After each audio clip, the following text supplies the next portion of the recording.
치유 세미나 두 번째 시간을 함께 시작하도록 하겠습니다. 우리는 끝없는 투쟁의 역사를 거치면서 한편 가난이라는 적과 싸워왔습니다. 아직도 세계 각지에는 먹는 것이 가장 우선인 나라들이 많이 있습니다. 그러나 우리는 감사하게도 가난에 예수되고 배부르게 먹고 살게 되었습니다. 더불어 문명의 발달과 함께 살아가기가 편해지면서 사람들의 하두는 장수 혹은 웰빙으로 바뀌고 있습니다. 그러나 목숨이 길다는 것으로는 욕된 일이 될 수 있습니다. 장수는 장수뿐만 아니라 장수가 되어야 합니다. 요즘 유행어로 9988234가 되어야 한다는 말입니다. 그런데 오늘날 우리의 현실은 어떠합니까? 또 지금 이 글을 읽고 있는 여러분의 모습은 어떠합니까? 우리가 우리 주변에 우후죽순으로 늘어나는 요양원을 가보게 되면, 저도 요양원에서 예배를 인도를 오랫동안 했는데 가보게 되면 많은 분들의 치매와 여러 가지 어려운 모습을 통해서 고통을 당하는 것을 볼 때마다 얼마나 마음이 아픈지요. 또한 정말로 장수라는 것이 인간에게 복된 것인가 의문이 들 때가 너무나 많이 있습니다. 오늘날처럼 인간을 질병이라는 공포의 모서리로 몰고 간 적도 드물었습니다.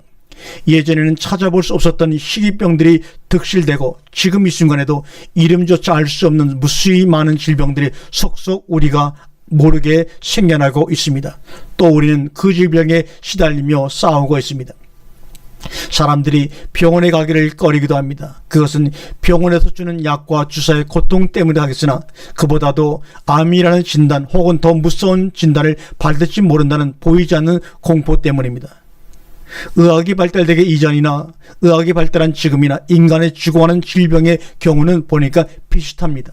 그러나 우리를 죽음으로 몰아가는 그 질병은 전염병에서 생활습관병으로 바뀌었다는 것뿐입니다. 의학과 약품 그리고 건강식품이 무궁무진하게 발달되고 무한정으로 공급되고 있지만 성인병을 해결하지 못하는 까닭은 무엇이라고 생각을 하십니까? 건강에 대한 관심도가 어느 때보다 높아져서 건강관리에 많은 시간을 투자하는 지금에도 수많은 사람들이 질병에 시달리고 있는 이유는 무엇입니까?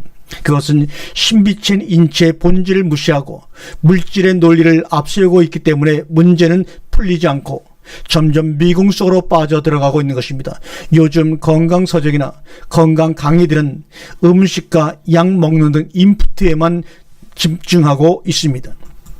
그러나 정작 중요한 것은 먹는 인풋가 아니라 같은 것을 먹었다고 같은 결과 아웃풋가 나오는 것은 아니기 때문입니다. 먹은 것을 어떻게 소화 흡수하고 해독하느냐가 문제인 것이죠. 모든 물질은 투입하면 반드시 산출이 아니라 투입은 반드시 어떤 프로세스 과정을 거치게 되고 그 과정에 좋고 나쁨에 따라 결과가 다르게 나오게 되기 때문입니다. 건강을 지키고 건강을 되찾는데 가장 중요한 것은 이 과정이 바로 소화 과정인 것입니다. 그런 의미에서 소화기관이 건강을 위한 근본 중의 근본입니다. 현대인들은 공해와 인스턴트 식품의 남용과 운동 부족 그리고 스트레스 위에 소화 흡수 능력이 떨어져 있습니다. 거기에 칼로리 위주의 식상을 하기 때문에 무거운 짐을 진 노새처럼 힘이 겨운 몸이 되어 오히려 쉽게 병이 납니다. 오장육부는 신경계에 의해 움직이고 신경계는 정신의 지배를 받는다고 하는 것은 여러분이 너무나 이미 알고 있는 사실 아닙니까? 그런데 현대인들은 과다한 업무와 복잡한 대인관계 얽혀 진정 자신에게 도움이 되는 것들은 텅 비어 있고 온갖 잡다한 정보와 스트레스로 꽉 차 있습니다. 그렇기 때문에 신경계는 더 이상 조절이 안 되고 제 역할을 할 수가 없습니다. 그리하여 오장육부는 그 기능을 상실하게 되고 그 결과 병이 들게 되는 것입니다. 현대인들이 영양분이 많은 음식물을 과다하게 섭취하게 되면 더더욱 그 기능은 약화될 수밖에 없습니다. 마치 힘이 부족한 기계에 많은 일을 시키면 쉬이 망가지는 것과 같은 결과입니다. 이때 우리는 필요한 조치로 단식이라는 혹은 금식이라는 비상 처방을 내릴 수밖에 없습니다. 그러나 물만 먹고 하는 단식은 체력을 급속히 약화시키고 회복기에 어려움과 위험이 따를 수가 있습니다. 그리고 물은 씻어낼 수는 있으나 분해하지는 못합니다. 그래서 장에 붙은 노폐물이나 혈관의 혈전 등은 분해되지를 않습니다. 만약에 흰옷에 기름이 묻었다고 가정을 하면 물로 몇 번 빨아도 얼룩은 지워지지 않습니다. 오히려 옷이 닳아지고 해지고 천마주도 못 쓰게 되죠. 마찬가지로 여러분들이 물만 먹고 하는 단식을 여러 번 하게 되면 장이 얇아지게 되고 진짜 나쁜 노폐물은 분해되지 않게 됩니다. 또한 많은 사람들의 건강을 우려하고 건강의 중요성을 알고 있지만 당장 3, 4주간 직장을 떠나서 단식에 들어간다면 선뜻 실행할 수 있는 사람은 그리 많지 않을 것입니다. 이러한 어려움을 두고 숱한 고민을 한 결과 체력을 약화시키지도 않고 회복의 위험도 없으며 정상적인 생활을 하면서도 단식과 같은 효과는 물론 그 이상의 효과를 얻을 수 있는 것이 세계적으로 유행하고 있는 미생물 요법입니다. 그것은 우리가 오랫동안 수백 년 동안 우리 삶 속에 함께하고 있던 정통 된장과 항태 속에 있는 아미노산과 유익한 미생물을 활용하여 만든 효소를 이용하는 방법이나 유산균을 이용하는 방법도 있습니다. 이것은 제가 양양아가페 수행관에서 찾아오는 환자들에게 음식을 먹일 때 사용했던 방법이기도 합니다. 미생물 요법에서 가장 좋은 점은 밥을 먹지 않고 황태와 우리의 정통 된장을 가지고 만든 것을 먹임으로 말미암아 절식 동안에도 체력을 거의 정상적으로 유지시켜준다는 점과 인체 노폐물을 배출하는 것을 경험상 알게 되었습니다. 일반 단식과 항태와 정통 된장을 이용한 미생물 요법의 차이가 바로 여기에 있는 것을 많은 환자들과 함께 식생을 하면서 경험하게 되었습니다. 좋은 효소의 정의는 당뇨병 환자가 먹고 당이 정상화되는 효소, 임산부와 막 태어난 태아가 먹어도 되는 효소, 고혈압 환자가 먹고 혈압이 정상으로 되는 효소, 절식 기간에 전혀 체력이 약해지지 않는 효소, 그리고 냄새가 역겹지 않고 맛이 순수하여 색상이 순갈색을 띤 효소라고도 할 수가 있습니다. 우리가 치유생 캠프의 공동체 생활은 치유에만 목적이 있는 것이 아니라 하나님의 형상을 회복함에 더 중점적인 목적을 가지고 함께 생활을 해왔습니다.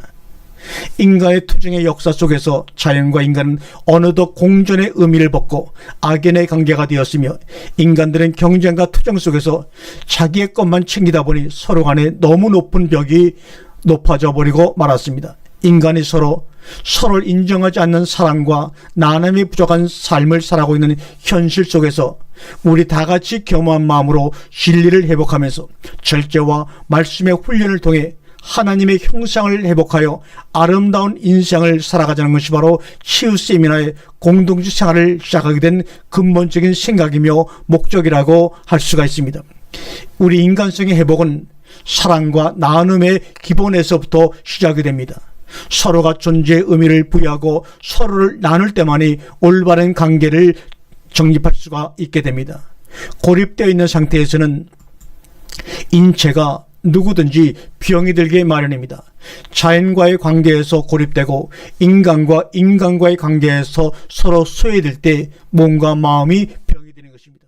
나는 이 세상에서 인간 차원에서의 기적은 없다. 그러나 기적의 현상은 그 사람의 마음을 모르기 때문이며 그 사람의 마음을 안다면 그것은 기적이 아니고 그 사람의 간절한 소망과 노력의 결과라고 어떠한 철학자의 말을 좋아합니다. 사실 그렇습니다. 예수님의 시대에도 기적은 커져 오는 것이 아니었습니다. 예수님께서 집에 계시다는 말이 퍼지자 많은 사람들이 몰려들어 마침내 문 앞까지 빈틈없이 들어서게 되었습니다. 예수님께서는 하나님의 말씀을 가르치고 전하고 계셨습니다. 그때 어떤 중풍병자 환자를 4사람이 들고 왔습니다. 그러나 사람들이 너무나 많아서 예수님께 가까이 데려갈 수가 없었습니다. 그래서 예수가 계신 바로 위에 지붕을 벗겨내고 구멍을 내어 중풍병 환자를 묘에 눕힌 채 예수님 앞에 달아 내렸습니다. 엄청난 행동입니다. 예수님께서는 그들의 그러한 행동의 믿음을 보시고 중풍병 환자에게 내가 말하는 대로 하여라. 일어나 요를 걷어가지고 집으로 가라고 말씀하셨습니다. 중풍병 환자는 사람들이 보는 앞에서 벌떡 일어나 요를 걷어가지고 나갔습니다. 그러자 사람들이 너무나 놀라서 이런 일은 정말 처음 보는 일이다라 하며 하나님을 찬양했다는 말씀이 마가복음 2장 1절 이하에 나와 있습니다. 이 성경 구절을 통해서 우리가 얻어야 할 점은 믿음이라는 것입니다. 지붕을 뜯고 중풍병 환자를 예수님 앞에 달아내리는 강한 믿음, 바로 이 믿음이 예수님의 마음을 움직이게 하였고 기적이 일어난 것입니다. 복음서에서는 예수님께서 병을 낫게 하시는 기적을 베푸시는 장면이 여러 번 많이 나옵니다.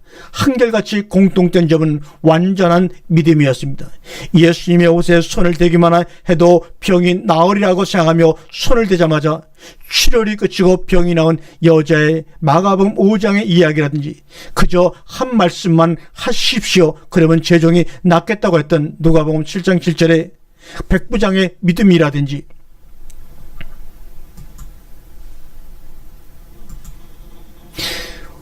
마음의 문을 열고 완전히 받아들일 때 여러분도 기적을 경험할 수가 있습니다. 믿음과 의욕의 결과는 무서운 차이를 가져옵니다. 기적은 먼 곳에 있는 것이 아닙니다. 진리가 가까운 곳에 있듯이 기적은 완전한 믿음 속에서 지금도 항상 일어날 수가 있습니다.